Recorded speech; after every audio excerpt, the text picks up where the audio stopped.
The first bullet went through the champagne tower. For one impossible second, Adriana Moretti watched the crystal hold together around the hole as if the entire 12-foot monument had forgotten it was supposed to break. Then gravity remembered. Hundreds of champagne glasses collapsed at once, exploding across the marble ballroom in a glittering wave, and 300 guests, in couture, diamonds, tailored tuxedos, and carefully concealed weapons dropped, screaming toward the floor. Adriana did not scream. She saw the direction of the spray. She saw the violinist on the mezzanine throw himself sideways before anyone below understood there was danger. She saw the black mouth of a rifle disappear behind a velvet curtain. North mezzanine, approximately 40 yards. Elevated angle. Her hand closed around her husband's wrist. Lorenzo Ferro had spent 15 years becoming the kind of man no one touched without permission. Politicians waited outside his office. Judges returned his calls. Men twice his size lowered their voices when he entered a room. Yet on his wedding night, before his own bodyguards had finished reaching beneath their jackets, his new wife seized him and dragged him down with enough force to send both of them crashing behind an overturned banquet table. A bullet crossed the space where Lorenzo's chest had been less than a second earlier. The man behind him spun and fell with blood blooming through the shoulder of his white dinner jacket. Lorenzo turned toward Adriana. He had married her 6 hours ago. Until that moment, he had believed he understood exactly what she was. A respectable surname, a political alliance, a quiet, curvy woman from an old Manhattan legal family who could smile beside him at charity galas and make the Ferro name look almost civilized. His cousin Salvatore had called her furniture. Others had been more polite, but meant the same thing. Now that supposedly harmless woman was crouched beside him in a ruined ivory wedding gown, one hand gripping the edge of the table, dark eyes moving across the ballroom with terrifying concentration. Her lips moved. Counting. "One shooter north mezzanine," she said. Lorenzo stared at her. Another shot cracked above the screams. Adriana's eyes shifted. "No." "Tfo." "What?" "The second shooter is covering the east exit." Across the ballroom, 3 Ferro soldiers began pushing through the terrified crowd toward that exact door. Adriana caught Lorenzo's sleeve. "Stop them." Lorenzo didn't ask how she knew. "Bruno." His voice cut through the panic. Capo Bruno Mancini turned. Not the east exit. Bruno changed direction instantly, shouting at the men. A heartbeat later, bullets punched through the doors they had been approaching. Lorenzo looked back at his wife. Adriana was still watching the mezzanine, not trembling, not praying, not asking him what they should do. Watching, thinking, then every light in the ballroom died. Darkness swallowed the Ferro estate. The screaming became animal. Someone overturned another table. A woman sobbed for her husband. Men shouted names into the dark. Somewhere above them came the metallic clatter of a weapon being repositioned. Lorenzo reached for Adriana. She was already moving. "Service corridor," she whispered. "Behind the kitchens. My men will secure the front. The front is where I'd put the third team." He froze. The third team. If this was designed properly. There was something in the way she said properly that stayed with him long after the shooting stopped. Not if they were clever. Not if they planned ahead. If it was designed properly. As though assassination were architecture, and she could see the blueprint. 6 weeks earlier, nobody believed Lorenzo Ferro would actually marry Adriana Moretti. The Ferro organization had survived 3 generations because its leaders understood that power was rarely about who possessed the most guns. Guns were loud. Power preferred contracts, favors, zoning boards, shipping manifests, judges who remembered who had paid their daughter's tuition, councilmen whose careers had begun with Ferro money, and businessmen who never asked why one container received inspection while another moved untouched through the harbor at 3 in the morning. The Ferro name sat behind half the things respectable New York pretended happened by accident. But by the winter Lorenzo agreed to marry, the empire had begun bleeding. The Novaks had started as a Brighton Beach organization with Russian money and American ambition. For years they had remained contained. Then something changed. Ferro shipments began disappearing. Police intercepted cargo within minutes of unscheduled route changes. Safe houses that had remained invisible for a decade were raided weeks after security rotations. 2 Ferro capos died in incidents officially described as accidents. Nothing about them was accidental. Someone was talking. Lorenzo knew it. His inner circle knew it. No one knew who. That uncertainty was more dangerous than any declared war, because once men began wondering who at the table might be selling them, every friendship became a liability. Lorenzo needed time. More importantly, he needed legitimacy. The Moretti family offered both. They were old Manhattan money, but unlike many families with old money, their reputation had survived. Close inspection, judges, attorneys, professors, a former state senator, a charitable foundation. Their name opened doors Lorenzo's money could purchase but never truly enter. Marriage between Ferro and Moretti would make prosecutors cautious, politicians curious, and nervous business partners believe the Ferro empire remained stable. Salvatore Ferro had laughed when Lorenzo explained the arrangement. "A wife," Sal said, pouring scotch in Lorenzo's study. "All these years avoiding bullets, and apparently what saves the empire is a wedding. It buys time. It buys photographs. Photographs by politicians." Salvatore smiled. He was Lorenzo's first cousin, though they had grown up almost as brothers. Tall, handsome, immaculate. Sal had the kind of charm that made strangers feel as though they had been selected for special attention. Lorenzo had always been the colder of the two. Salvatore entered a room and collected people. Lorenzo entered and silenced them. "And which Moretti princess are they sacrificing?" Sal asked.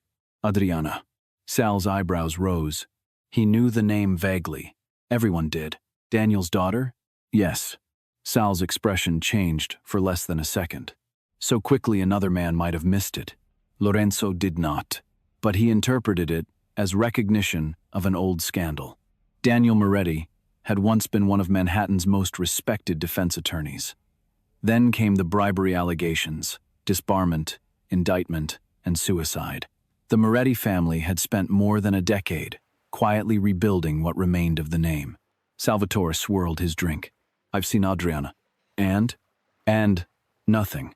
He laughed. "That's the point. She's quiet, soft, reads books at parties. Not exactly the woman anyone imagines beside Lorenzo Ferro." "Good." Sal looked at him. Lorenzo leaned back. "I don't need someone people notice." Understanding appeared in Salvatore's eyes. A screen. A respectable connexion. A big, soft screen. Sal smiled. "Nobody looks twice at a heavy bride, cousin. She'll smile at galas and give politicians something wholesome to photograph. Marry the furniture. Just don't expect it to do anything." Lorenzo said nothing. He had no intention of expecting anything from Adriana Moretti. Expectations required trust. Trust was an indulgence Lorenzo had buried 15 years earlier beside 3 men who had died because he had believed the wrong person loved him. He needed a symbol. Nothing more. What Lorenzo did not know was that the Moretti family had not offered Adriana. Adriana had offered herself. 12 years earlier, 17-year-old Adriana Moretti had learned that a life could be destroyed without anyone firing a gun. Her father, Daniel, had taught her that. Not intentionally. Daniel Moretti had been the kind of lawyer other lawyers watched in court. He never shouted unless he had already won. He could dismantle a witness with 3 quiet questions and make a jury believe they had discovered the truth themselves. At home, he was gentler. He made terrible pancakes on Sundays, annotated novels in pencil, and read legal cases to Adriana when she was too young to understand them. "Every lie has architecture," he once told her. She had been 14, sitting across from him at the kitchen table while he prepared for trial. "What does that mean?" "It means a lie has to be built. One piece supports another. If you understand the structure, you know which piece to remove. And then, the whole thing falls down." 3 years later, someone built a lie around Daniel Moretti. He had agreed to defend a low-level financial operator connected to the Novak organization. The man had begun quietly cooperating with federal investigators. Daniel discovered that his client knew more than anyone realized, including names tied to money laundering, political payments, and an arrangement between Novak interests and someone inside another powerful criminal family. Then evidence appeared against Daniel. Bank transfers. A forged retainer. A witness who swore Daniel had solicited a bribe. The evidence was beautiful. That was the word Daniel used. Beautiful. Because ugly frames were easy to fight. This one had been constructed by someone who understood the law intimately enough to know exactly what investigators would believe. Daniel was indicted, disbarred. Newspapers destroyed him before any jury could. Friends stopped calling. Clients disappeared. Adriana watched her father age 10 years and 6 months. Then one night he came home looking different. Not relieved. Certain, I know who did it, he told her. She remembered standing in the kitchen doorway. Who? Daniel looked at his daughter for a long time. Not yet. Dad. Not until I can prove it. 3 days later, Adriana found him dead in his study. The official ruling was suicide. She knew before the police finished speaking that it was wrong. Her father had been afraid. Yes. Angry. Exhausted. But not finished. Daniel Moretti did not abandon unfinished arguments. The killers searched his office. They found the obvious files. They emptied his locked drawer. They took his second phone. They missed the flash drive taped beneath the wooden rail inside his desk because Daniel had taught his daughter, not them, where people forget to look. Adriana found it after midnight. There were financial records she barely understood, several encrypted documents, and one photograph. 2 men shaking hands outside a restaurant. One was identified in Daniel's notes as a Novak lieutenant. The second man's face was partially turned toward the camera. Under the photograph, Daniel had written only, Ferro. That image became the dividing line in Adriana's life. Before it, she had been Daniel Moretti's daughter. After it, she became the woman who would finish what he had started. She did not charge into a Ferro club demanding answers. She did not go to the police with half a photograph. She had watched a perfect lie destroy one of the best attorneys in Manhattan. She understood the lesson. Truth without proof was just another story. So she prepared. Law school came first. She graduated near the top of her class. Then 2 years working adjacent to federal financial intelligence, where she learned that criminal organizations did not survive because they hid everything. They survived because they buried important things beneath oceans of ordinary things. She learned how money moved, how surveillance failed, how shell companies were layered, how phones could betray patterns without revealing conversations, how people behaved when they believed nobody important was watching them, and she learned the advantage she had possessed since childhood. People underestimated Adriana. Men interrupted her. Women occasionally patronized her. At receptions, people remembered speaking to her but rarely remembered what they had said while she stood nearby. Her body helped. She had spent years hearing descriptions disguised as compliments. Soft, sweet, comforting, bookish, harmless. She stopped resenting those assumptions. Then she learned to weaponize them. By 29, Adriana had reconstructed enough of Daniel's final investigation to understand that the man in the photograph was still connected to Ferro operations. But she couldn't identify him with certainty. Then she heard the Ferro family was looking for a Moretti marriage. Adriana made 3 phone calls. None could be traced back to her. 2 weeks later, her aunt mentioned over dinner that Lorenzo Ferro's people had made an inquiry. Adriana looked up from her wine. About whom? Her aunt hesitated. You. Adriana allowed herself exactly 1 heartbeat of satisfaction. Then she looked surprised. The first time Adriana entered the Ferro estate, she knew she had made the correct decision. Not because of Lorenzo. Because of the man who walked into the library 27 minutes after she arrived. Salvatore Ferro. 12 years had changed him. His hair was shorter, his face leaner. The boyishness visible in Daniel's photograph had hardened into expensive confidence. But Adriana knew him. The angle of the jaw, the narrow bridge of the nose, the slight asymmetry in the left eyebrow. Her father's photograph had lived in her memory for 12 years. Salvatore crossed the room smiling and offered his hand. Adriana Moretti. She looked down at it. For one violent instant, she imagined her father alone in his study. Then, she placed her hand in Salvatore's. Salvatore Ferro. His eyes searched her face. Have we met? Her pulse struck once. Hard. I don't believe so. Funny. You look familiar. People tell me that. He smiled. She smiled back. And in that moment, Adriana knew 2 things. She had found the man she came for. And he did not recognize the 17-year-old girl standing beside Daniel Moretti's coffin. The wedding 6 weeks later was everything Adriana expected from people who confused wealth with invulnerability. The Faro estate glowed with chandeliers and security lights. Imported flowers covered the ballroom. Champagne climbed through a crystal tower tall enough to require a ladder. Politicians shook hands with businessmen who pretended not to recognize men they had met privately the previous month. Adriana heard the whispers. Some were about the marriage. Most were about her. Lorenzo Faro could have had anyone. She's pretty in the face. At least the Moretti name is useful. One woman asked whether the designer had needed special alterations for Adriana's gown. Adriana smiled through all of it. Lorenzo noticed. He noticed because she never seemed humiliated. That puzzled him.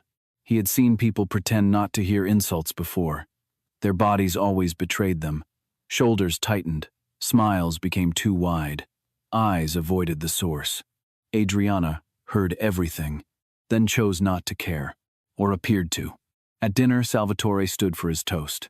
To Lorenzo, he said, raising his glass, who has finally discovered the only alliance more terrifying than marriage. Laughter. And to Adriana, his beautiful new shield. May she cover a great deal of ground. The laughter changed. Not everyone joined. Enough did. Lorenzo's expression hardened. Adriana touched his wrist beneath the table. A tiny gesture. Don't. Salvatore grinned. Adriana raised her champagne glass. To family, she said. Her eyes met Sal's. May we all eventually become exactly what we deserve. Salvatore laughed because he thought it was wit. Adriana drank because she knew it was a promise. 14 minutes later, the champagne tower exploded. The attack lasted less than 9 minutes. It felt like an hour. Adriana led Lorenzo through the kitchen because she had noticed the service corridor during the reception. Bruno and 6 men followed. They emerged near the west garage, where Lorenzo's armored sedan waited. Not that one, Adriana said. Bruno stared at her. Lorenzo didn't. Why? Too obvious. It's armored. Armor doesn't matter if the driver is compromised. The driver looked offended. Adriana ignored him. Take a catering, Vaughn. Bruno nearly laughed. Lorenzo said, do it. They left the estate inside a van that smelled of rosemary, roasted garlic, and spilled wine. 3 minutes later, Bruno received a call. A black SUV had been found near the front drive. 3 armed men inside. Waiting. Nobody laughed after that. By dawn, 2 Faro soldiers were dead, 4 were wounded, and Lorenzo had lost every comfortable assumption he'd made about his wife. He found Adriana in the east sitting room. She was still wearing her wedding dress. The hem was gray, with dust. A thin cut crossed her forearm. Her hair had partially fallen from its pins. A cup of coffee sat untouched beside her. She was drawing on hotel stationery. Lorenzo stopped in the doorway. You should be sleeping. So should you. What are you doing? Trying to understand why your security failed. Most people would not have said that sentence to Lorenzo Faro. Adriana did not look up. He entered. Failed? Yes. We survived. That's not the same thing. She turned the page toward him. The ballroom had been reduced to lines and angles. The first shooter created panic. The second controlled the east exit. The team outside the front was waiting for evacuation. Your security reacted to each threat individually, instead of asking what behavior the threat was designed to produce. Lorenzo studied hair. My men are very good. They're brave. That wasn't what I said. No. Her calmness almost amused him. Almost. You think they're poorly trained? I think they're trained to protect you from men who want to reach you. Tonight's attackers understood they couldn't reach you directly, so they made your own people move you where they wanted. Lorenzo looked at the diagram again. You saw all this while people were shooting at you? I saw pieces. And now? Now I'm putting them together. He pulled out the chair opposite her. Adriana finally looked at him. There was something different in his face. Not suspicion exactly. Interest. Where does Daniel Moretti's daughter learn to read an ambush? There it was. The question she had expected eventually. She gave him a truth, carefully trimmed around the lie. My father taught me to understand how things are built. An ambush? Lies. That isn't what happened tonight. Isn't it? Lorenzo's brow shifted. Adriana tapped the paper. The shooters wanted everyone to believe the danger was where the bullets were. It wasn't. The real danger was where they wanted you to run. For several seconds, Lorenzo said nothing. Then he stood. At the doorway, he stopped. You saved my life. Adriana looked down at the diagram. Yes, it was such an unexpected answer that Lorenzo almost smiled. No false modesty. No, you're my husband. No, anyone would have done it. Just yes. He left. Adriana waited until his footsteps disappeared before releasing the breath she had been holding. Saving Lorenzo had not been part of the plan. That was the first problem. The second was that she had not hesitated. The following weeks developed a rhythm.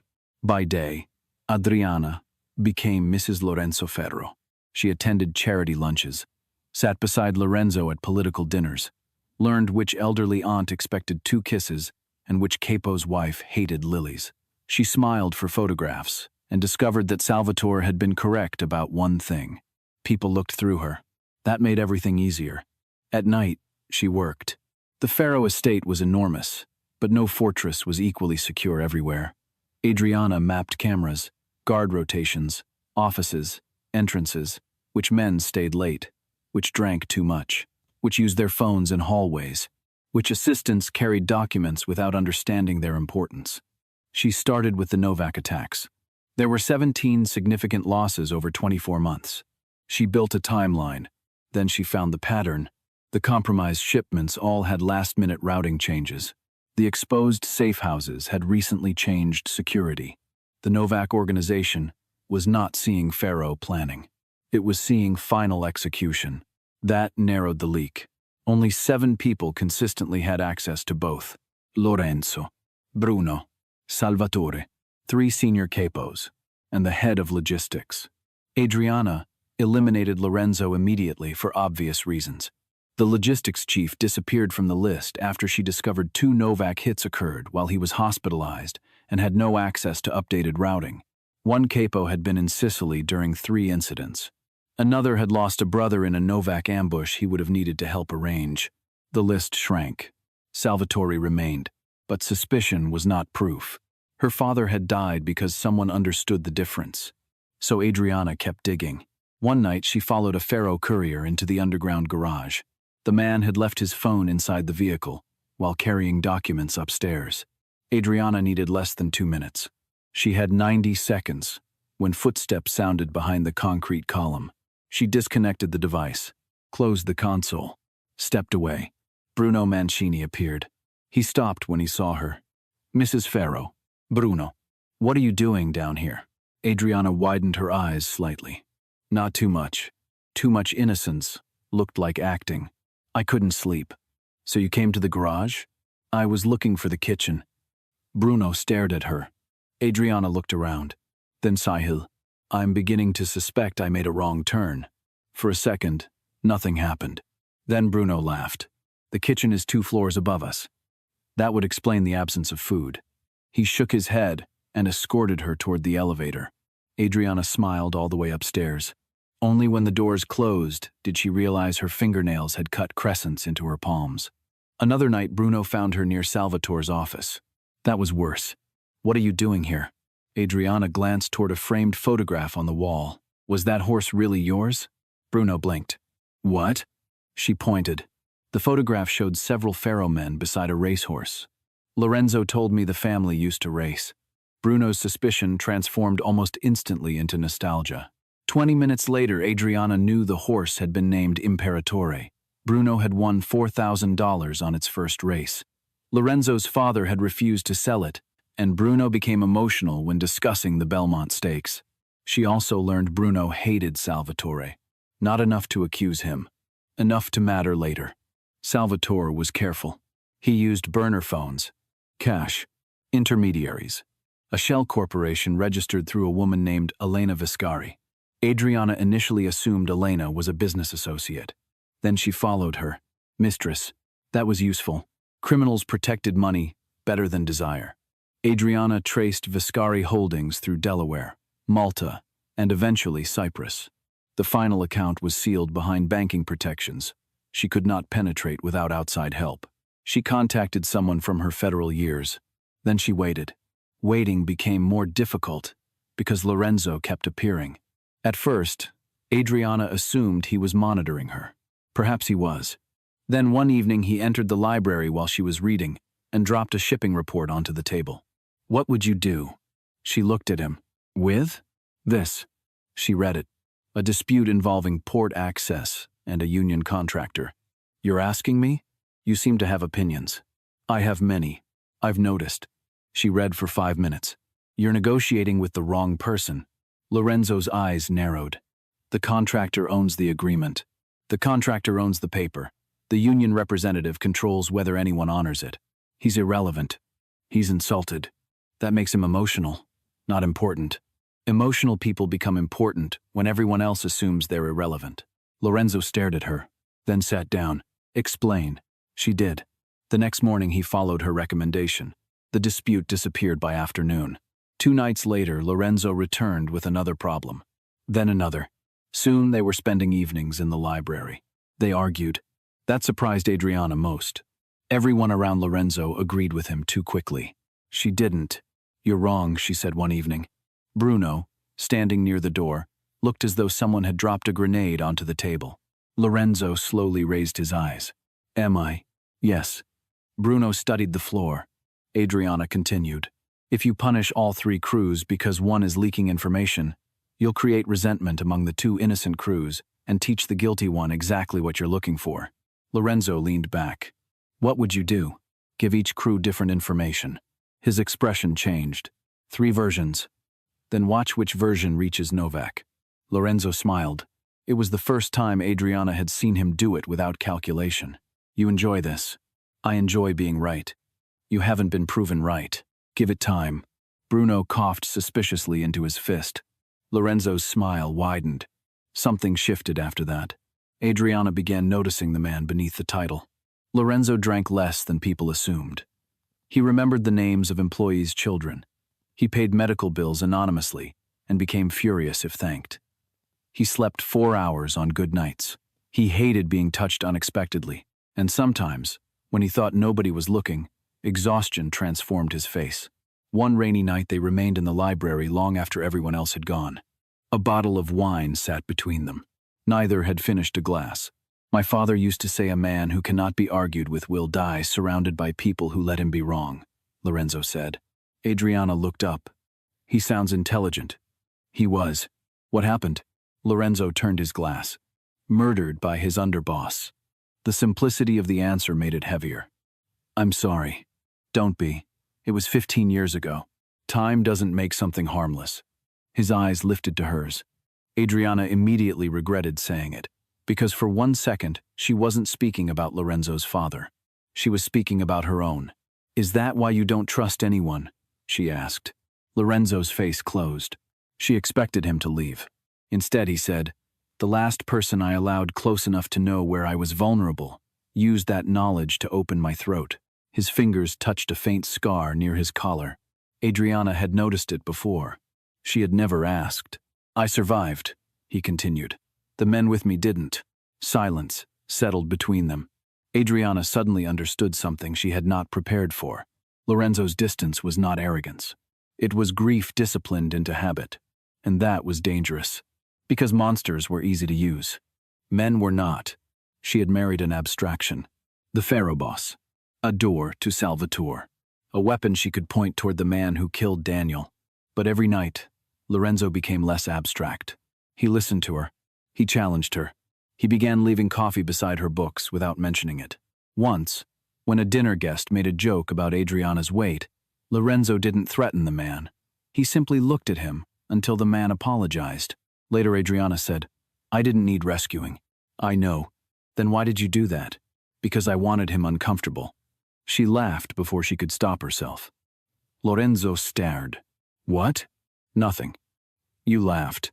I do that occasionally. I've never heard it. Perhaps you're not funny. He looked offended. Adriana laughed again. That night, alone in her bedroom, she sat on the edge of the bed and understood that she was in trouble. Not because Salvatore suspected her. Not because Cyprus remained sealed. Because she cared whether Lorenzo lived. The mission had always ended with her leaving. For 12 years, she had imagined that moment. Salvatore exposed. Daniel's name cleared. Adriana walking away. She had never imagined, looking backward. Then, someone searched her room. She knew before touching anything. The books were aligned too precisely. Her desk drawer sat half an inch farther open than she left it. Nothing obvious had been taken. Someone had been looking. Adriana stood motionless in the center of the room. Her pulse slowed instead of quickening.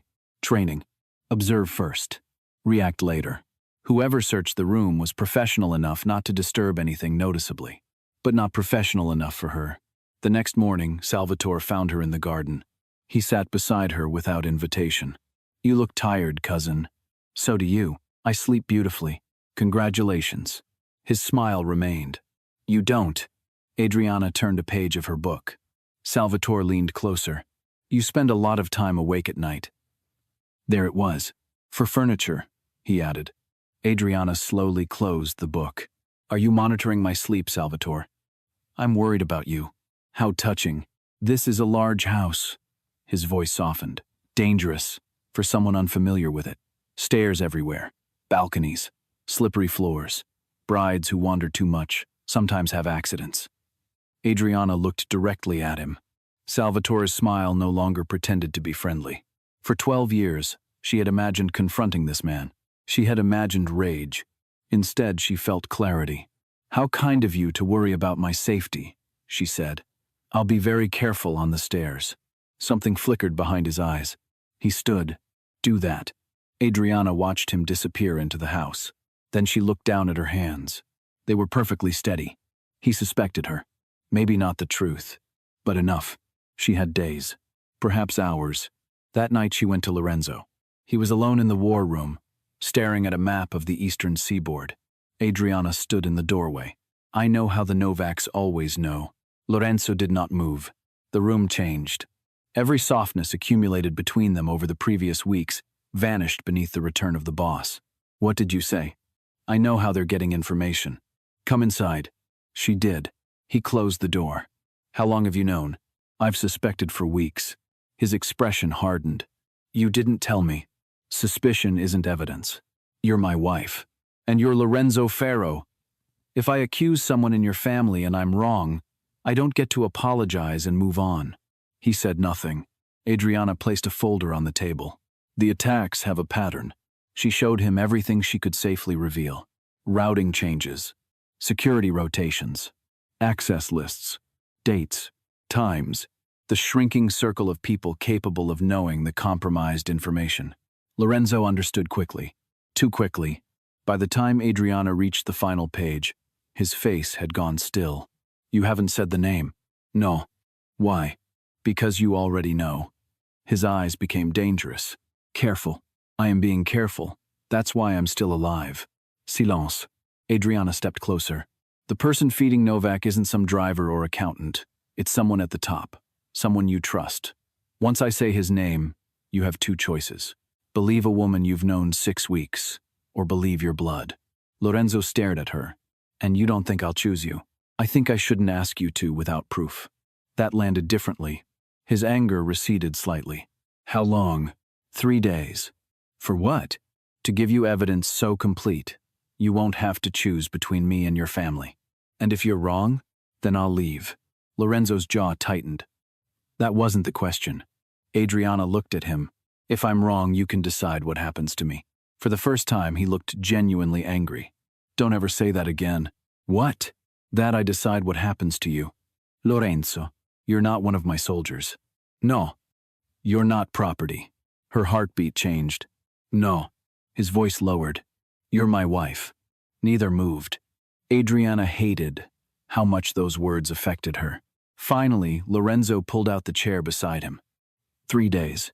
She exhaled. "You're giving them to me?" "No." He sat. "I'm giving them to us." That night, they built the trap together. Adriana understood Salvatore's weakness because she had studied him longer than anyone realized. Money mattered to him. Power mattered more. He wasn't feeding Novak, simply for payment. He wanted Lorenzo's position. If Lorenzo died in a Novak attack, Salvatore could become the grieving cousin who restored order. The Novaks would gain a pharaoh boss indebted to them. Salvatore didn't want to destroy the empire. He wanted to inherit it. "So give him the inheritance," Adriana said. Lorenzo looked at her. "What?" "Give him the opportunity he's been waiting for." They created a false plan, a fortune in bearer bonds, a secret transfer. Red Hook warehouse. Lorenzo personally overseeing it. Only 2 guards. The information passed through a channel Salvatore was known to monitor. Then they waited. 26 hours later, Novak movement changed. Men arrived from Brighton Beach. Vehicles were repositioned. A burner associated with one of Salvatore's intermediaries activated. The trap had been taken. On the second day, Adriana's federal contact called. Cyprus had opened. The document arrived encrypted. Adriana downloaded it alone. For several seconds, she couldn't breathe. Vescari Holdings. Cyprus account. Transfers linked to Novak fronts. Payments appearing within 48 hours of Faro losses. 17 incidents. 17 matches. At the bottom of the authorization chain sat the name she had waited 12 years to see. Salvatore Ferro. Adriana printed the documents. Then she cried. Not loudly. Not for long. She sat alone beside the printer while tears crossed her face, because somewhere inside her still lived a 17-year-old girl holding a flash drive beneath her father's desk. I found him, she whispered. Then she wiped her face and went downstairs. The war room had never welcomed women. That night, Adriana entered, carrying enough evidence to destroy one of the most powerful men in the Ferro family. Lorenzo sat at the head of the table. Bruno and 3 capos were present. Salvatore was not. Bruno frowned. What is this? Lorenzo looked at Adriana. Tell them. She stood. No trembling. No notes. Your leak is Salvatore Ferro. The room erupted. 1 capo stood. Absolutely not. Bruno swore. Another demanded Lorenzo remove her. Adriana waited. Then she raised 1 document. And here is why arguing won't help him. The room quieted. She began. Shell Company. Viscari. Cyprus. Transfers. Novak fronts. Routing information. Security changes. Dates. Times. 17 points where Salvatore possessed information shortly before Novak acted on it. She did not accuse emotionally. She constructed the architecture. 1 piece, supporting another. Exactly as Daniel had taught her. Halfway through, Bruno stopped interrupting. Near the end, 1 capo sat down heavily. When Adriana finished, nobody spoke. Lorenzo looked at his cousin's financial signature. Something in his face had died. Not surprise. Hope. The final hope that the truth might somehow be something else. Bruno broke the silence. Son of a bitch. Lorenzo's eyes remained on the evidence. Where is he? Adriana checked her watch. Right now? She closed the folder. He's on his way to Red Hook to murder you. The capos looked at her. He thinks you're moving the bonds personally. He thinks you'll have 2 men. He thinks Novak will kill you. He'll blame them publicly, and he'll inherit what's left. Lorenzo finally raised his head. He took the bait. Yes. Bruno smiled without humor. So we're not going to Red Hook. Adriana looked at Lorenzo. Yes, we are. Bruno's smile disappeared. What? The evidence proves he betrayed you, Adriana said. Tonight proves why. Your men need to see him choose Novak with their own eyes. Otherwise, 10 years from now, someone will say I forged this. Someone will say Lorenzo killed his cousin because his new wife whispered poison into his ear. Bruno looked toward Lorenzo. Adriana continued. Salvatore built his power on loyalty. We destroy that tonight. Lorenzo stood. We go. An hour later, Adriana changed into a plain black dress. No jewelry. No wedding ring except the simple band Lorenzo had placed on her finger 6 weeks earlier. She looked at it longer than she intended. Then someone knocked. Not a servante. A guard. Mrs. Ferro. He held an envelope. This was left at the gate. No sender? No. Adriana took it. The envelope contained 1 photograph. She stopped breathing. 17 years old.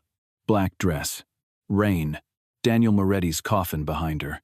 Adriana remembered that day so clearly she could smell wet earth. Her hands began shaking. She turned the photograph over. There was handwriting on the back. Did you really think I wouldn't recognize the daughter of the man I buried? Her vision blurred. She continued reading. I made your father scream at the end, Adriana Moretti. I made sure of it. Her knees weakened. Welcome to the family. Let's see how you like watching another man you love die. Adriana? Lorenzo's voice came from behind her. She closed her eyes. Too late. He had seen her face. He crossed the room. What happened? Nothing. Don't. One word. Not angry. Wounded. Don't lie to me. Adriana looked at the photograph. 12 years. Every class. Every sleepless night. Every careful step into the Pharaoh family. Every lie she had told Lorenzo. All of it had arrived at once on a piece of old photographic paper. Lorenzo extended his hand. Give it to me. She didn't. Adriana. Slowly, she surrendered the photograph. Lorenzo looked at the image first. Then the writing. Adriana watched his face as he read. Once. Twice. His eyes stopped on the final sentence. Another man you love. Silence filled the room. Outside, engines started in the courtyard as Pharaoh soldiers prepared for Red Hook. Inside, Adriana felt the entire fragile world she had built collapse. Lorenzo turned the photograph over again. You were 17. Yes. This is your father's funeral. Yes. His eyes rose. Salvatore killed him. It wasn't a question. Adriana swallowed. Yes. Lorenzo looked back at the message. Then at Hare. Understanding came slowly, and because Lorenzo Pharaoh was an intelligent man, it came completely. The Moretti marriage. Her skills. The investigation that had begun before he asked for help. The way she recognized patterns inside his organization, no outsider should have cared enough to study. The 6 weeks of secrets. Her insistence on proof. Her knowledge of Salvatore. Everything rearranged itself behind his eyes. Adriana could almost see him rebuilding their marriage from the beginning. This time, with the truth inside it. His voice became very quiet. How long have you known? 12 years. 12. Yes. You knew a Pharaoh was involved before you married me. Yes. And when my family approached the Morettis? Adriana said nothing. Lorenzo's expression changed. They didn't choose you. Her throat tightened. No. You chose this. Yes. You chose me. The words hurt more than anger would have. Adriana forced herself not to look away. I made sure my name reached the negotiations. Why? You know why. I want to hear you say it. Her eyes burned. To get inside this house. Lorenzo went motionless. To reach Salvatore? Yes. So the marriage was a mission. At first, his eyes sharpened. At first, Adriana wished Salvatore had simply shot her. That would have been easier than standing in front of the first person she had allowed herself to care about in 12 years, and watching him discover that the foundation beneath them had been constructed from deception. I didn't know you, she said. No. I knew your name. I knew your family. I knew one of you helped destroy my father. So you married me. Yes. To use me. The correct answer was yes. Adriana opened her mouth. Nothing came out.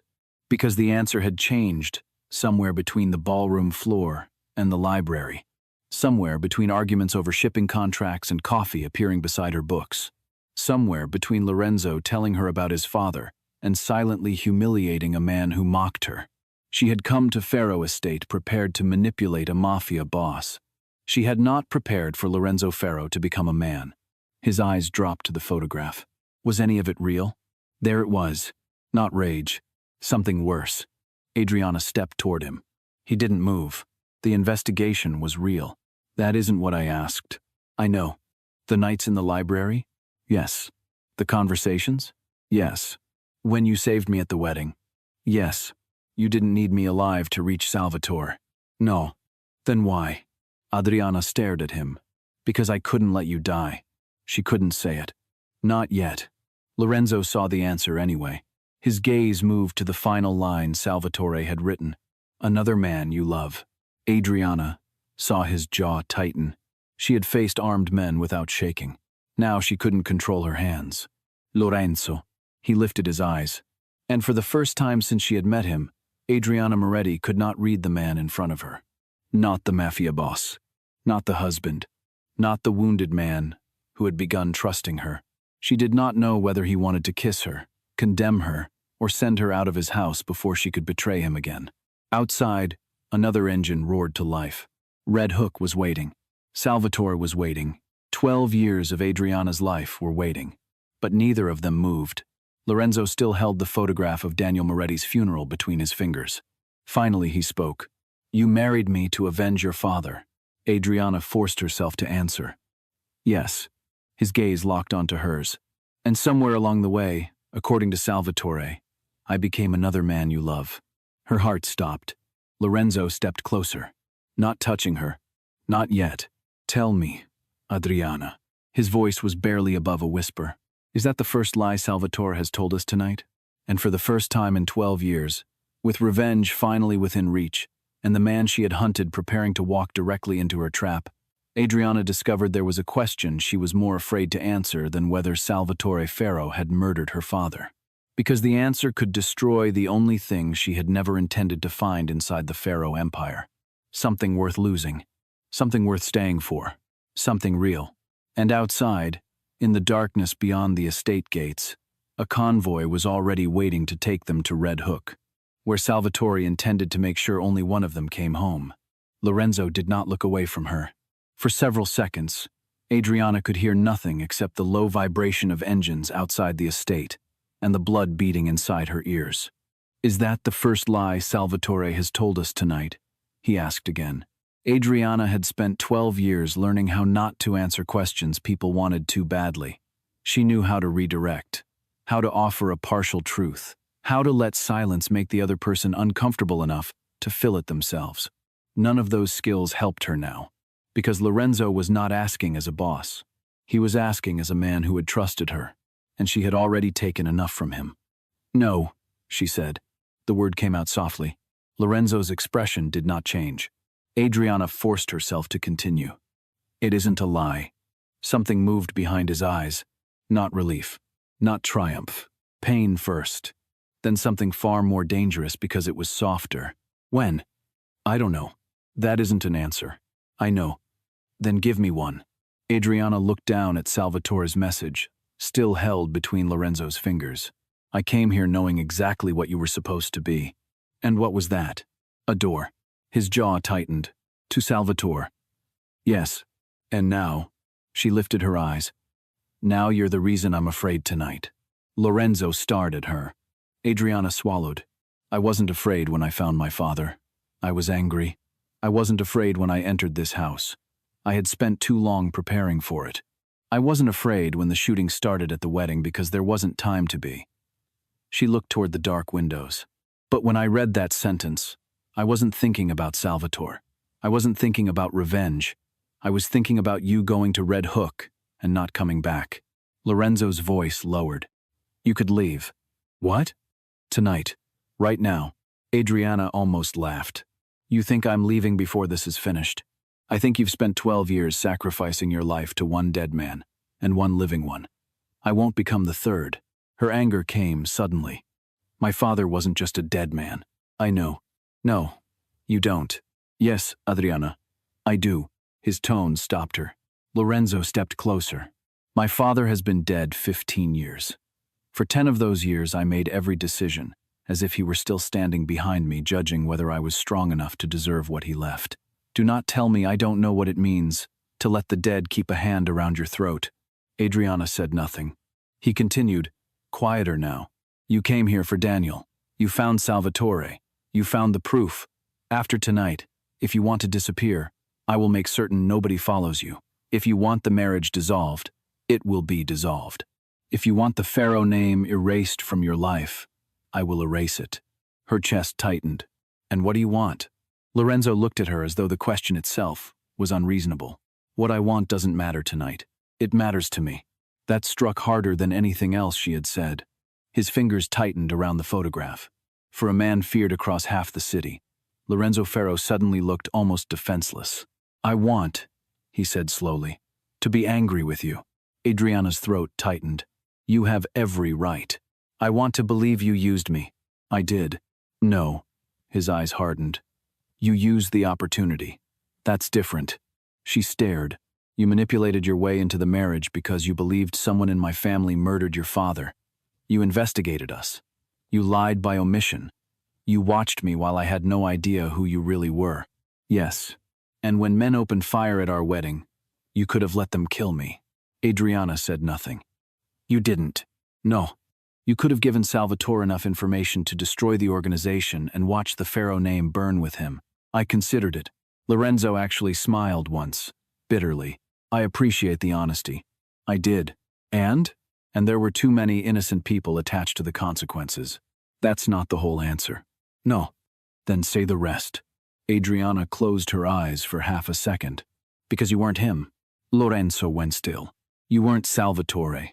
You weren't the men who framed my father.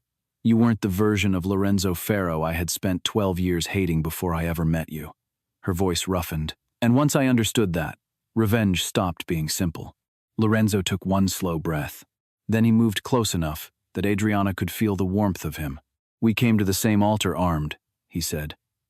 You came to avenge your father. I came because I thought marrying you would make prosecutors nervous and politicians comfortable. That is not romantic. I've never claimed to be good at romance. Despite everything, a breath of laughter escaped her. Lorenzo's eyes softened. You weren't the only one using the marriage. No, you just had the better reason. Adriana looked at him. Lorenzo. He lifted a hand. For a heartbeat, she thought he might touch her face. He stopped. The hesitation hurt more than if he had simply lowered it. Then Adriana moved first. She took his wrist, just as she had on the ballroom floor. Only this time, there were no bullets. Lorenzo's fingers opened. His hand settled against her cheek. Adriana closed her eyes. I should hate you, he murmured. I know. I don't. Her eyes opened. Lorenzo's thumb moved once beneath her eye. That may be the most inconvenient thing that has ever happened to me. You've been shot. More convenient. She almost smiled. Then the smile disappeared. Salvatore knows. Yes. He knows about my father. He knows about us. He knows the warehouse is a trap, or at least suspects something. Probably. Then, Red Hook has changed. Lorenzo's expression became cold again. The boss returned. Yes. He stepped away and opened the door. Bruno waited outside. One glance at their faces told him not to ask what had happened. Lorenzo handed him Salvatore's photograph. Bruno, read it. Son of a bitch. Change the convoy, Lorenzo said. Double the second perimeter. Sal knows we're coming. Bruno looked toward Adriana. He knows about her too. Yes. Then she stays here. No, Adriana said. Bruno ignored her. Lorenzo, if Sal knows she's the reason we found him, she'll be his first target. That is exactly why she comes, Adriana said. Bruno stared. No. She turned to Lorenzo. If he thinks you'll keep me protected at the estate, he has a reason to attack here while we are divided. Bruno swore under his breath. Adriana continued. If I'm with you, he has to account for both of us in one place. We keep control of the board. Lorenzo's eyes narrowed. You're not bait. Neither are you. That isn't an argument. It is exactly the argument you used 30 minutes ago. Bruno looked between them. This marriage is exhausting. Neither responded. Finally, Lorenzo said, She stays beside me. Bruno nodded. Understood. Adriana's stomach tightened. Beside me. Not behind. The convoy left 12 minutes later. Rain began before they reached Brooklyn. Not heavy at first. Just enough to make the city look smeared beneath streetlights. Adriana sat beside Lorenzo in the rear of an armored SUV, while 2 Ferro vehicles moved ahead, and 3 followed behind. Neither spoke for several minutes. Adriana watched the city pass. Every block brought her closer to the man who had occupied almost half her life. She had imagined Salvatore's downfall 1,000 times. In none of those versions had Lorenzo been sitting beside her. You're shaking, he said. She looked down. Her hands were trembling. I didn't notice. You were calmer while people were shooting at us. That was different. How? I knew what to do. And now? I don't know what comes after. Lorenzo understood. When Salvatore is gone. Yes. You live. That sounds simple. It isn't. No. But you try. She turned toward him. What did you do after your father died? Badly. That isn't helpful. I became exactly what everyone expected. Harder, colder, more efficient. I convinced myself survival was the same thing as living. And when did you realize it wasn't? Lorenzo looked at her. About 6 weeks ago. Adriana stopped breathing for half a second. He looked away before she could answer. The convoy entered Red Hook. Warehouses replaced apartment buildings. The river appeared between industrial blocks, black beneath the rain. Bruno's voice came through the radio. Outer team in position. Lorenzo reached for the transmitter. Any Novak movement. 2 vehicles south. 3 east. More than expected. Sol? Not confirmed. Adriana looked through the window. He'll be there. Lorenzo glanced at her. You sound certain. He needs to see you die. A beat. And you? He needs me to watch. Lorenzo's face hardened. No. Adriana turned. What? He doesn't get both. You can't control everything. Watch me. The vehicle stopped 2 blocks from the warehouse. The original plan had been simple. Salvatore believed Lorenzo would enter warehouse 19 with 2 guards and the bearer bonds. Instead, Pharaoh men had surrounded neighboring rooftops, service alleys, and the river access. The bonds were cut paper. The interior had been cleared. The lights were controlled remotely. If Novak entered in force, they would find themselves surrounded. But Salvatore had known enough to send the photograph. That meant he had adjusted too. Adriana stepped from the SUV. Rain touched her face. Lorenzo came around the vehicle. Stay close. I heard you the first 3 times. I'm considering saying it a 4th. You're becoming repetitive. I've been told marriage does that. For one absurd second, they almost smiled. Then gunfire sounded somewhere to the east. Bruno's voice exploded over the radio. Movement. Pharaoh men took positions. Lorenzo grabbed Adriana's arm. A vehicle came around the corner too fast. Not Novak. One of theirs. The driver shouted through the open window. Diversion. East perimeter. Lorenzo cursed. Another burst of gunfire. Men moved. Orders crossed over one another. Adriana turned toward the warehouse. Something was wrong. Too obvious. Too noisu. She saw 3 Pharaoh soldiers running east. 2 more followed. The warehouse entrance was becoming less protected. Lorenzo. He was speaking into the radio. Lorenzo. He turned. This is designed to pull. A hand covered Adriana's mouth from behind. She drove her heel backward immediately. Connected with a shin. The man grunted. A second arm locked around her waist. Adriana twisted, caught a glimpse of a black sleeve, smelled tobacco. Not Pharaoh. She bit down hard on the palm across her mouth. The man cursed. She drove an elbow backward. Another figure appeared from between 2 parked delivery trucks. Something struck the side of her head. Not enough to knock her unconscious. Enough to break balance. Adriana heard Lorenzo shout her name. Then, gunfire. The world tilted. She was dragged behind the trucks. A van door opened. Adriana clawed for the frame. Someone struck her wrist. She fell inside. The door slammed. The van accelerated. She had been separated from Lorenzo for less than 8 seconds. It was enough. Adriana rolled onto her side as the van turned. 3 men. 2 Novak. By accent. 1 she didn't recognize. Her head throbbed. Her right wrist burned. No weapon visible except the pistol in the front passenger's hand, and another in the belt of the man beside her. Adriana did not struggle again. The man beside her laughed. Smart. She looked at him. You should tell your driver not to take the south access. His smile disappeared slightly. What? Pharaoh has men at the underpass. He looked toward the front. The passenger glanced back. Adriana lowered her gaze. She had no idea whether Pharaoh had men at the underpass, but uncertainty had entered the vehicle.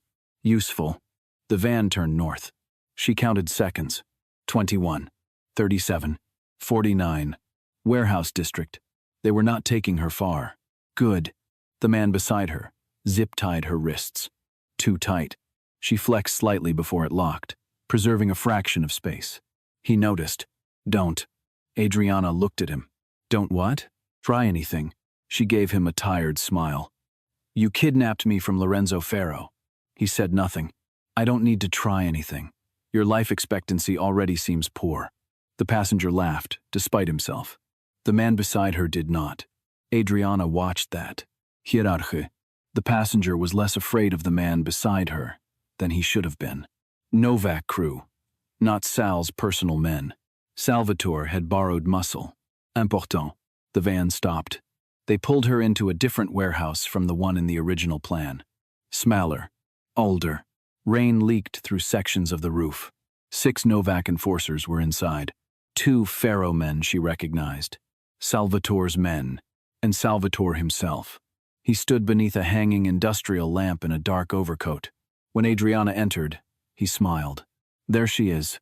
Adriana looked around the room instead of at him. One main exit. Loading door. Office above. Metal stairs. 2 men, near the eastern wall. 3 near Sal. 1 older man wearing no visible weapon but positioned where everyone could see him. Authority. Likely, Novak lieutenant. Salvatore approached. You've been busy. So have you. He looked at her wrists. Did they hurt you? Your concern is touching. I asked them not to damage your face. How considerate. Salvatore smiled. You know what I like about you, Adriana? No. You finally make Lorenzo interesting. She stared at him. For years he was predictable. Cold. Careful. No attachments. Salvatore moved closer. Then he marries Daniel Moretti's daughter, and suddenly he starts making emotional decisions. You mean trusting someone? I mean becoming weak. Adriana looked toward the Novak lieutenant. The man was listening. Good. He trusted you, she said. Sal's smile thinned. And look how that ended. You're proving my point. Something sharpened in Salvatore's face. Adriana continued before he could interrupt. You had access to everything. Blood, position, influence, and somehow you still needed Novak to hand you Lorenzo's chair. The older Novak man's eyes shifted. There. Salvatore leaned close. Careful. Adriana smiled. That's what you told me in the garden. You should have listened. You should have killed me then. His face changed. Perhaps. But you didn't. No. Because you wanted Lorenzo to know. Salvatore stared. Adriana understood him suddenly with even greater clarity than before. This was never enough for you, she said. The money, the territory. You wanted him to know you beat him. Salvatore's expression went still. Adriana saw she was right. Men like Salvatore did not simply want power. They wanted witnesses, especially the people they envied. You've always hated him, she said. The Novak lieutenant looked at Sal again. Salvatore raised a hand and struck Adriana. Her head snapped sideways. The room went silent. Adriana tasted blood. Slowly, she turned back. That felt emotional. The Novak lieutenant almost smiled. Salvatore noticed. His humiliation deepened. Good. Angry men made mistakes. Bring her, Sal snapped. They moved her toward the main warehouse. So that was the plan. He wanted to enter the original trap with a hostage. Adriana walked willingly. During the short transfer, she counted men. 9 total with Salvatore. Fewer than she expected. The Novaks had not committed fully. Interesting. Lorenzo's countertrap had made them cautious. By the time they reached Warehouse 19, the rain had become heavy. The huge loading doors stood open. Inside, darkness. Salvatore stopped at the threshold. Lorenzo. His voice echoed. No answer. Sal pressed the muzzle of a pistol against Adriana's temple. She did not flinch. I brought your wife. Lights came on. Not all at once. A row of industrial lamps ignited down the center of the building. Lorenzo stood beneath the farthest one. Alone. For a second, Adriana forgot every strategy. He was alive. His suit was wet. His hair dark with rain. His face looked carved from something without mercy. Salvatore laughed. You actually came. Lorenzo's eyes went to Adriana. Not the gun. Hair. Are you hurt? Salvatore blinked. Adriana answered. No. The bruise forming along her cheek suggested otherwise. Lorenzo saw it. Something terrible happened to his expression. Salvatore pressed the gun harder against her temple. Don't. Lorenzo's gaze moved to him. Take the gun away from her. You've become very demanding for a man surrounded. Am I? The edges of the warehouse remained dark. Salvatore's eyes moved. His men shifted. The Novak lieutenant whispered something to another enforcer. Adriana could feel the uncertainty. Salvatore had brought them into a room whose dimensions he did not control. Exactly what Adriana had predicted. Where are the bonds? Sal demanded. Lorenzo gestured toward a metal case on a table. One of Sal's men opened it. Stacks of paper. He lifted one. Blank. The room changed. Salvatore stared. Lorenzo said nothing. Adriana almost smiled. The Novak lieutenant looked at Salvatore. What is this? Sal's voice sharpened. Shut up. The lieutenant's eyes narrowed. Adriana spoke. They don't know. Salvatore tightened the gun. Quiet. She looked directly at the Novak lieutenant. They don't know Lorenzo fed you this warehouse 3 days ago. Silence. Salvatore's face changed. Shut your mouth. Adriana continued. You told them this was your intelligence, your opportunity. One of the Novak men looked toward the loading doors. Adriana saw it. Fear. Excellent. You told them Lorenzo would have 2 guards, she said, that he would bring real bearer bonds, that tonight would end the Pharaoh leadership. Salvatore grabbed her hair. Enough. Adriana winced, but kept speaking. What you didn't tell them is that every detail came from a channel Lorenzo knew you were watching. The Novak lieutenant turned fully toward Salvatore. Is that true? No. Adriana laughed. Salvatore jerked the gun against her skull. Does this look like a man whose plan is working? She asked. The Novak lieutenant's face hardened. Sal said, She's manipulating you. Yes, Adriana said. I am. But manipulation works best when the facts cooperate. Lorenzo's eyes met hers across the warehouse. He understood. He did not interrupt. That trust gave her room. Adriana addressed the Novak men. How many exits did Salvatore promise? Nobody answered. 3? The lieutenant said nothing. Adriana smiled faintly. There's one. Several heads turned. River access is blocked. South alley is covered. Roofline has Pharaoh rifles. You walked into a box because Salvatore was too hungry for Lorenzo's chair to smell bait. She's lying, Sal snapped. Then send someone outside. No one moved. Adriana saw the alliance fracture. Only slightly. That was enough. You didn't outsmart Lorenzo, she said to Salvatore. You got played. His breathing changed. And now they know it. The Novak lieutenant slowly lowered his weapon. Not surrender. Reconsideration. Salvatore saw it. No. He turned slightly. Keep your guns up. The lieutenant looked at him. You said this was clean. It is. No, Adriana said. It was supposed to be clean. Salvatore swung the gun from her temple toward the lieutenant. A mistake. Lorenzo moved 1 step forward. Sal returned the gun to Adriana instantly. But the moment had happened. The Novak lieutenant had seen Sal threaten him. Adriana watched trust die in real time. She's right, the lieutenant said. Salvatore started. You're listening to her? You brought us into a trap. I brought you Lorenzo Pharaoh. You brought us a room full of ghosts. Lorenzo almost smiled. Sal shouted, He's bluffing. Adriana said quietly, Then shoot him. Everyone looked at her. Even Lorenzo. She held Salvatore's chaza. That's why you came, isn't it? Sal's jaw clenched. Shoot him. Nothing happened. Unless, Adriana continued, you finally understand that the second you pull that trigger, every Pharaoh weapon in this building opens fire. The Novak lieutenant stepped sideways, away from Salvatore. Small movement. Massive consequence. Another Novak man followed. Sal saw his coalition physically separating from him. Panic entered his face. Not fear of death. Fear of humiliation. Losing authority in front of Lorenzo. That was worse. You think you won? He said. Adriana did not answer. Salvatore's voice rose. You think you walk into our house, spread your legs for him, play detective, and suddenly you're smarter than everyone? Lorenzo moved. Adriana shouted, Don't. He stopped. Salvatore laughed. There, look at him. The great Lorenzo Pharaoh taking orders from his fat little wife. Adriana smiled. You still don't understand. Sal's eyes narrowed. You think insulting me gives you power because men like you only know how to rank people. Beautiful, useful, weak, strong, blood, outsider. She looked at the Novak men. That's why you lost. You kept measuring everyone by what they looked like to you. Salvatore's face twisted. You were furniture when you entered that house. And you're a corpse who hasn't fallen yet. The words landed. Salvatore moved the gun. Not toward Adriana. Toward Lorenzo. Adriana saw it before anyone else. The angle of the wrist. The shift of his shoulder. Lorenzo. The shot came. Lorenzo was already moving. Not away. Toward her. He crossed the final distance with a violence Adriana would remember for the rest of her life. His body struck hers. The bullet hit him. She felt it through him. A brutal impact.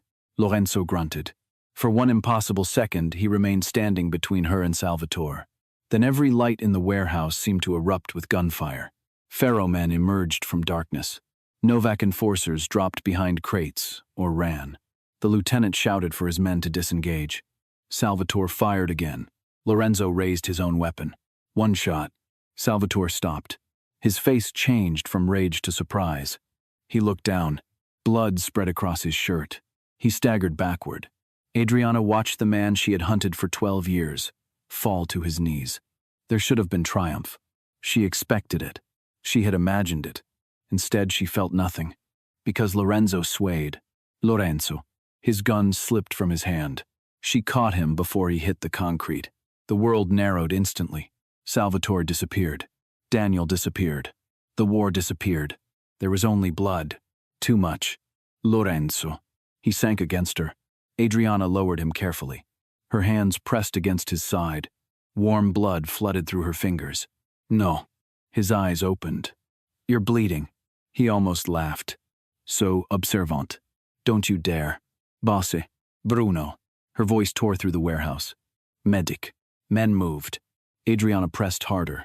Lorenzo's face tightened. Stay with me. I am. Look at me. His eyes found hers.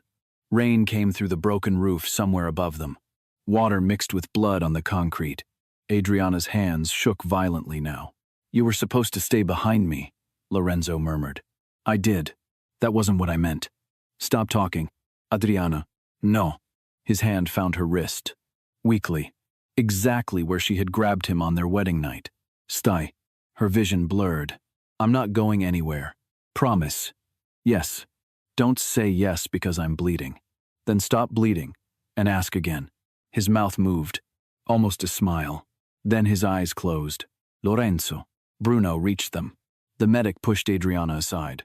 She resisted. Mrs. Pharaoh. No. We need room. Her hands were covered in Lorenzo's blood. Bruno caught her shoulders. Adriana. She looked at him.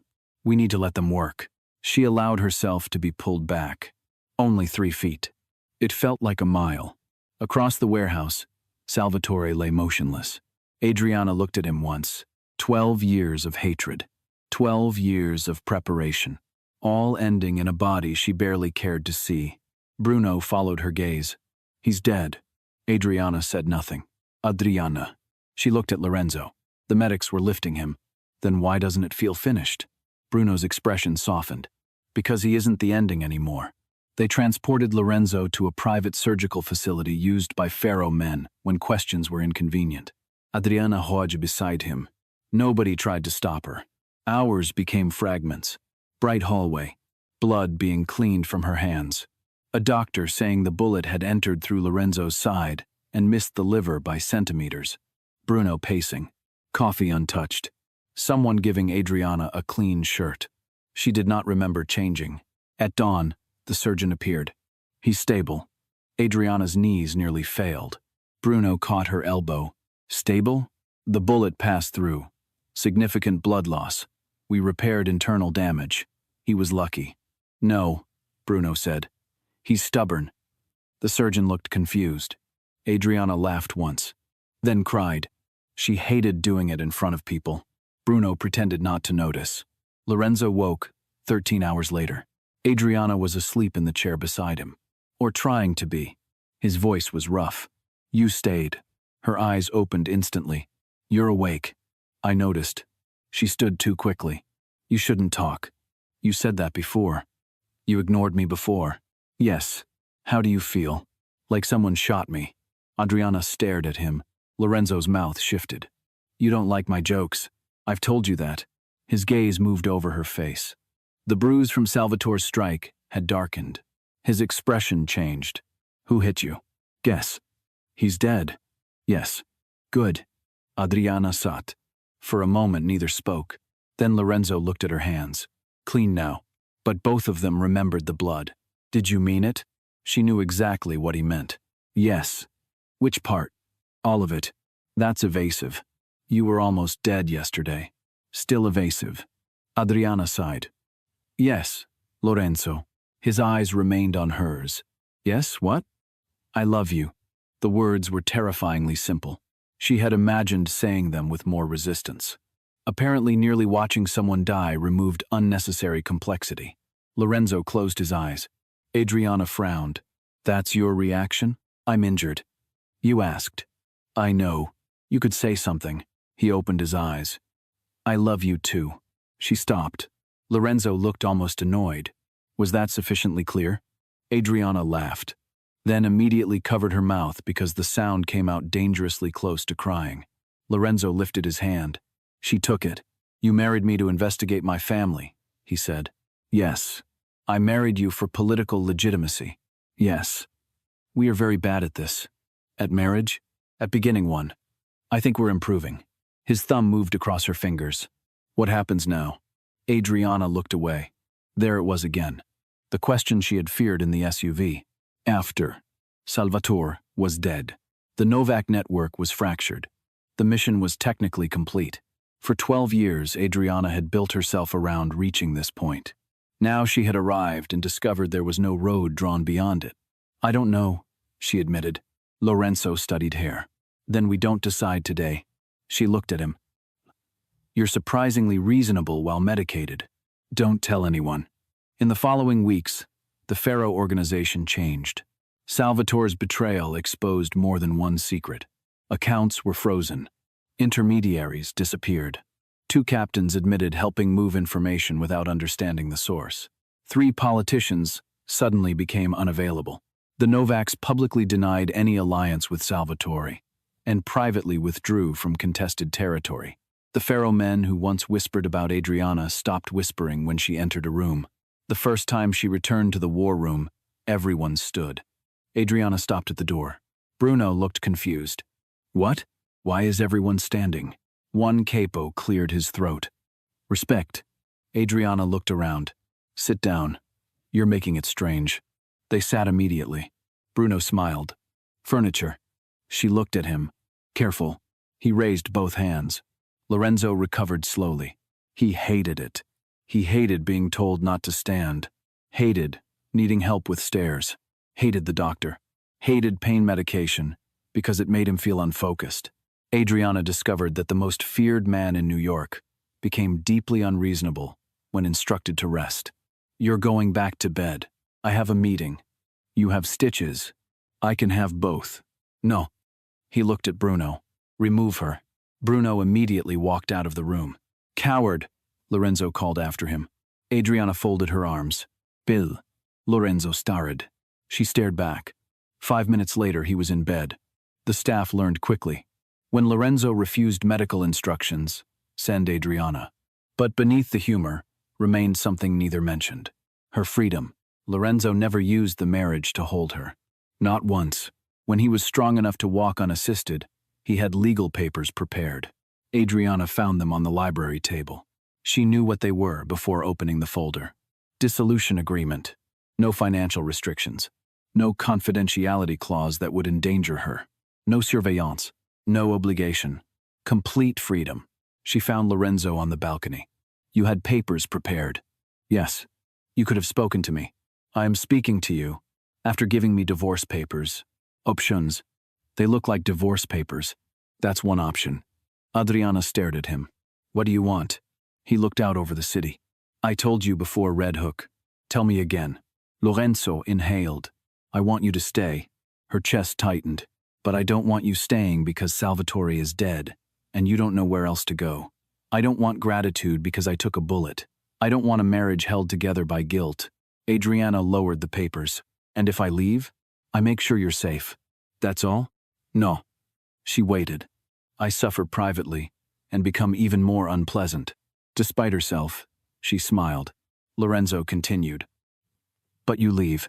There was love in that, more than any promise of possession could have contained. The man who controlled organizations, contracts, men, territory, money, and fear was giving her the one thing he had spent his entire life refusing to give anyone. Power over whether he could keep her. Adriana folded the papers. I still have one thing left. Lorenzo's face changed. Your father. She nodded. Daniel Moretti's record had never been repaired. Salvatore's financial records created a path. The Novak accounts created another. But clearing Daniel publicly required more. Adriana returned to the investigation. This time, she did not work alone. Lorenzo opened every Pharaoh archive relevant to the period. Bruno located retired accountants. A former Novak bookkeeper agreed to speak through an attorney. Adriana's old federal contacts reopened portions of Daniel's case unofficially before the formal process began. The architecture of the lie finally started collapsing. The bribery transfer had originated from an account controlled through a Novak shell. The witness who claimed Daniel solicited money had received payments. The forged retainer contained metadata, inconsistent with its supposed date. Piece by piece, Daniel's disgrace came apart. The witness was still alive. His name was Martin Keller. Adriana met him in a small attorney's office in Queens. He was 63, gray hair, shaking hands. He could barely look at her. "I knew who you were when you walked in." Adriana sat across from him. "You knew my father." "Yes." "You lied about him." Keller looked down. "Yes." "Why?" "They threatened my son." Adriana felt nothing. Perhaps she should have. Anger. Sympathy. Something. Instead she asked, "Did my father take the bribe?" "No." "Did he ask for one?" "No." "Did you know the evidence was fabricated?" Keller's eyes filled. "Yes."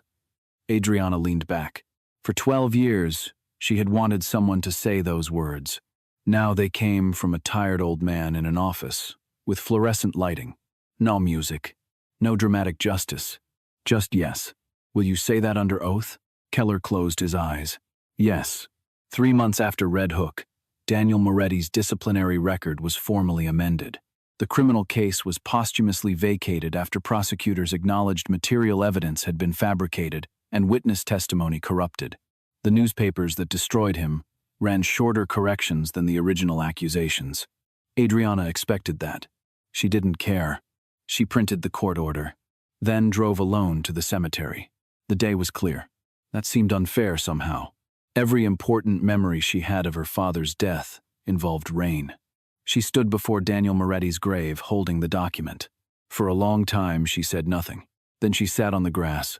"They cleared you." Wind moved through the trees. Adriana laughed softly. 12 years. Her voice broke. "I thought this would feel bigger." Nothing answered. She looked at his name carved in stone. "You were right about the lie." Tears came. She let them. "I found the piece." She placed a copy of the order against the headstone, and it fell down. For several minutes, Adriana remained there. Then she said the things she had never allowed herself to say. "I don't know what I'm supposed to do now." The mission had given her direction. Every degree, every job, every skill, every relationship carefully limited, because nothing could interfere with the objective. Without revenge, the future felt almost frighteningly open. She stayed until sunset, then returned to Faro Estate. Lorenzo did not ask what happened at the cemetery. He saw her face and opened his arms. Adriana went into them. No words. For the first time since she was 17, she allowed someone else to hold the weight for a while. Weeks passed. Spring settled over the estate.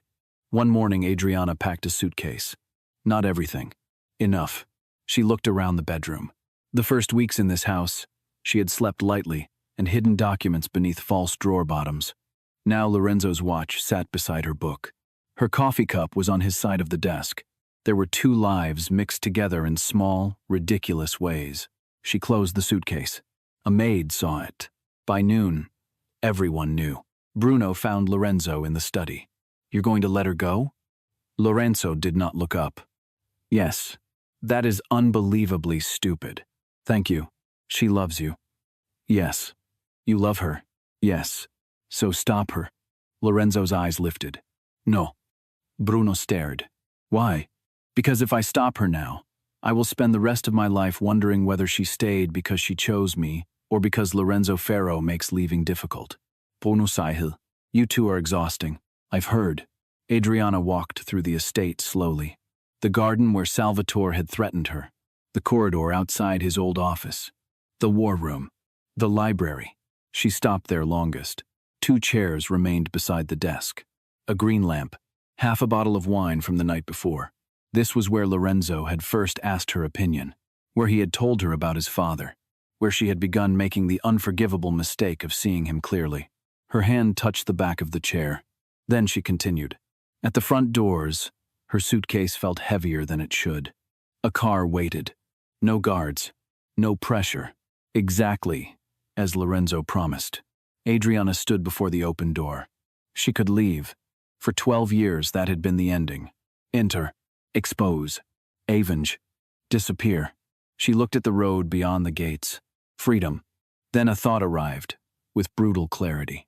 If she left because staying frightened her, Salvatore would still have shaped her future.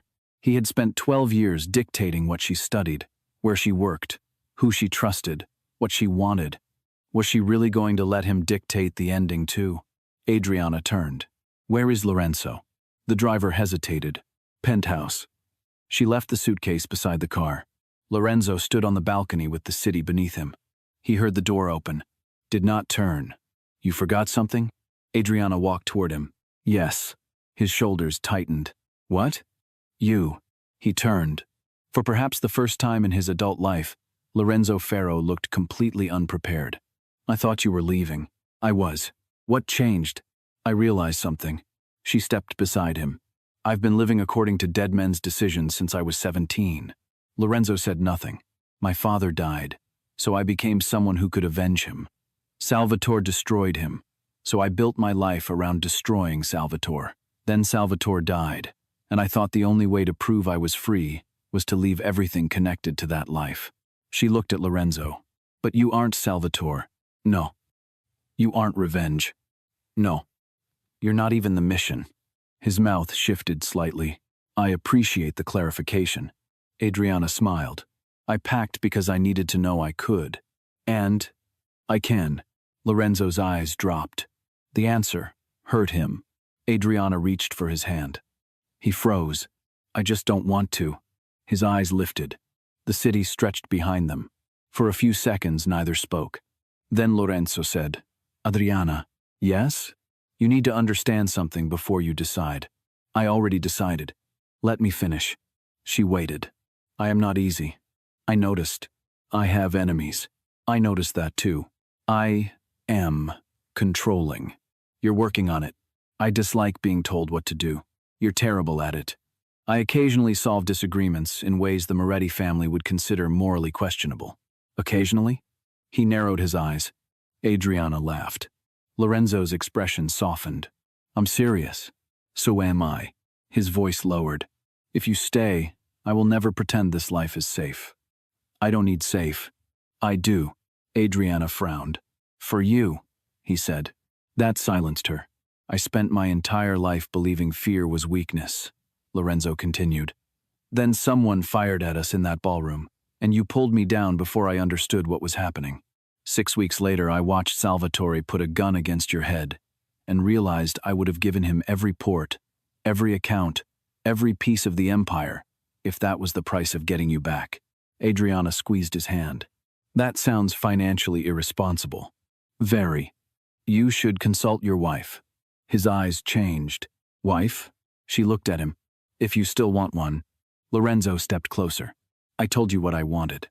You said you wanted me to stay. I do. Then ask. His face became serious. Ask what? Adriana felt her heart pounding. Not from danger. That still surprised her. Ask me to stay. Lorenzo looked at her as though he understood that this was not the same question he had asked while bleeding on a warehouse floor. Then she had stayed because he might die. Now there was no bullet. No mission.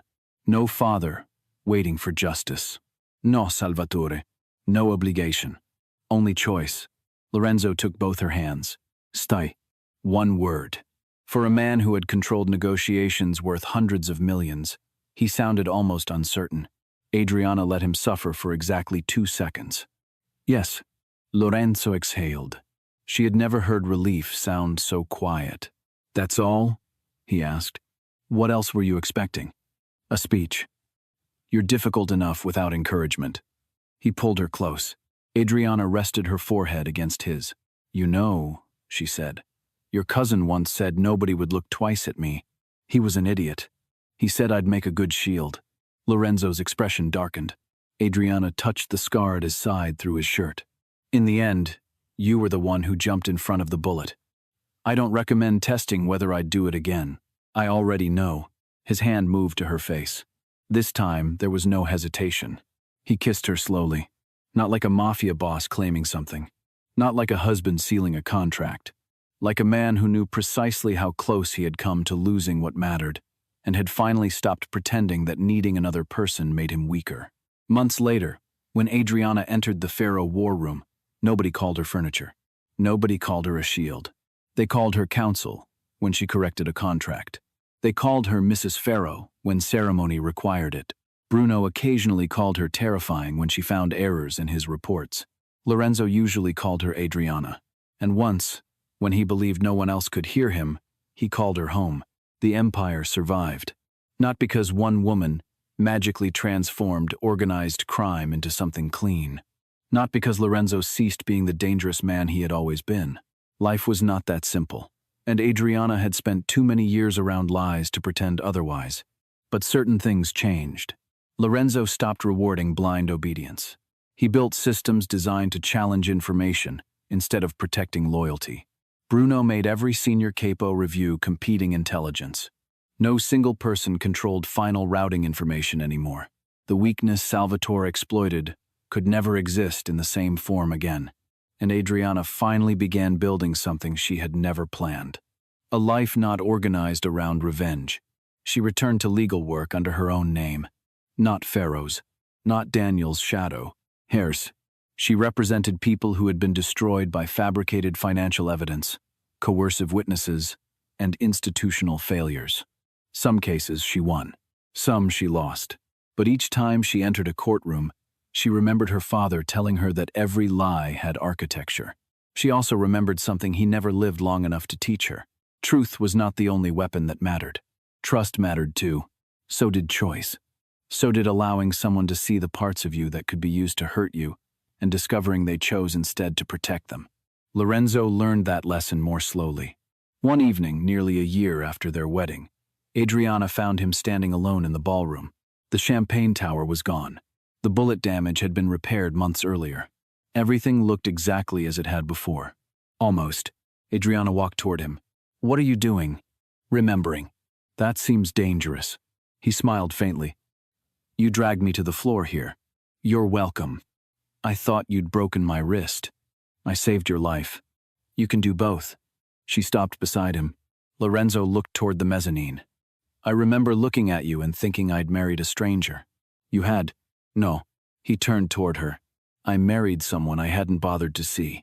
Adriana said nothing. "That was different." She looked across the empty ballroom. "Everyone thought they knew what I was." "I know. Soft, harmless, convenient. I never called you harmless." "You thought it." "Yes." She gave him a look. "I've apologized." "Not enough." He smiled. Adriana leaned against him. "They weren't completely wrong." "About what?" "I was a shield." Lorenzo frowned. "No." "Yes." She looked at him. "I just wasn't yours." Understanding came slowly. "My father's," she said. For 12 years, she had stood between Daniel's memory and the lie that buried him.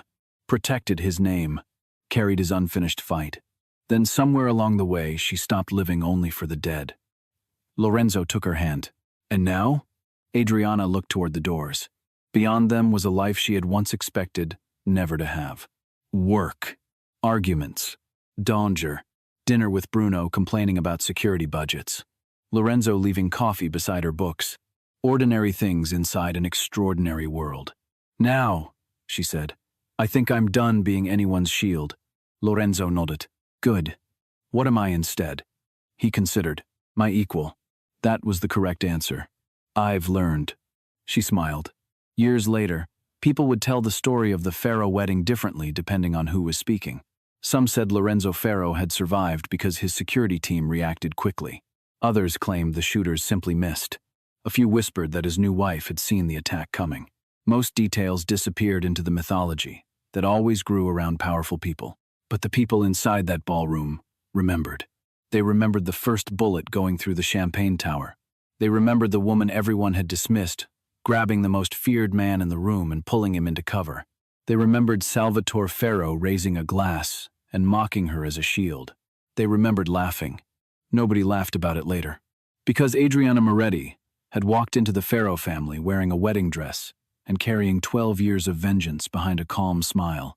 She had come to expose the man who destroyed her father. Instead, she exposed the weakness at the center of an empire. She dismantled Salvatore's conspiracy without becoming like him. She cleared Daniel's name. She survived being hunted.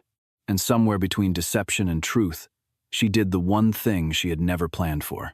She allowed herself to be known, not admired, not feared. Known. Lorenzo saw the intelligence everyone else overlooked, the anger beneath her restraint, the grief beneath her discipline, the tenderness she believed she had buried. And Adriana saw him too. Not the legend, not the mafia boss politicians whispered about, not the cold man surrounded by armed guards.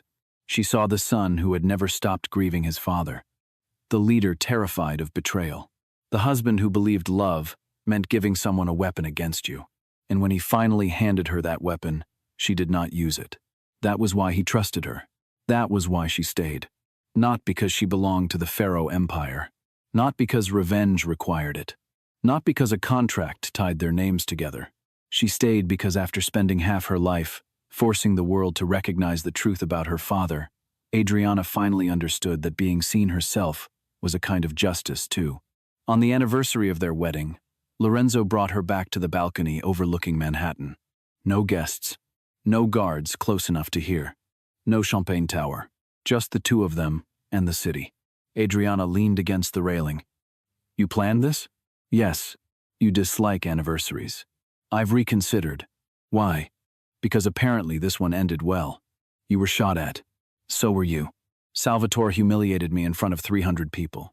He's dead. That is a very Pharaoh answer.